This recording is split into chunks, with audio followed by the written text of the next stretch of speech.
дело в том, что когда мы начинали эту деятельность, мы были немножко же наглые такие. Мы, как всегда, считали, что в Одессе театральный мир немного такой устаканенный, немного зажатый в рамках светского театра такого чуть-чуть. Там платформа, они ставятся вот здесь, и там такое замкнутое пространство, трехсторонняя сцена. Внутри сцены, получается, играют актеры. Зритель вот так сидит. И здесь сидит. И нам казалось, что мы именно те, которые найдем новые там формы театра, совершим новые достижения в театре. Я же вижу, ты меня любишь, я тебя люблю. Все, давай вместе рулить. Я не знаю, что делать. Все, я не знаю. Давай рули. Сделай паузу.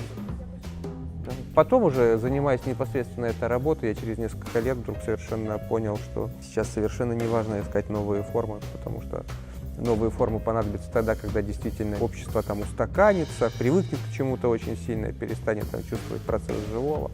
А сейчас в Украине и в Одессе, в частности, наоборот, настолько все разрушено, разломано, разбито, что тут сейчас что-то перестраивать нету смысла, тут сначала нужно вообще что-то построить, что-то создать, а потом уже разрушать и строить новое.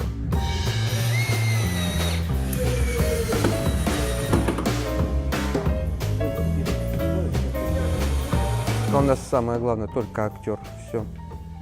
Все остальное. У нас же декораций особых никогда не было. Каких-то там сверхрежиссерских ходов, каких-то необычных тоже не было. Самое главное актер. А можно не очень скромный вопрос? Если не очень. Чего ты сюда свою мать не пускаешь? Мы немножечко показали, объяснили людям, что актер, его надо ценить не только в ожерелье, как у нас многие привыкли, там, что есть люстра, там, бархатный занавес, там, красивая декорация, и вот тогда появляется красиво одетый актер, и красиво, что актерская природа, она не в этом всем.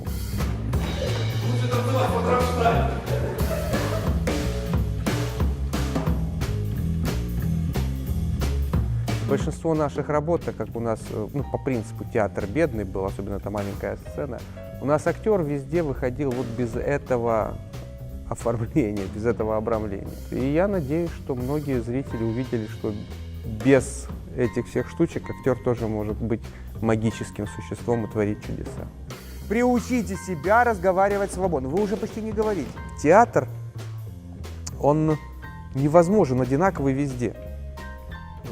Именно потому что зритель – это игрок, а зритель, он разный немножко везде, поэтому и театр будет разный.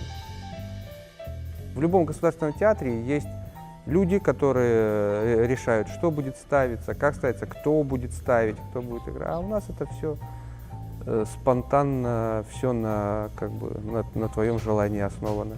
Нас никто не заставляет ничего делать. Делаем только то, что хотим. Все.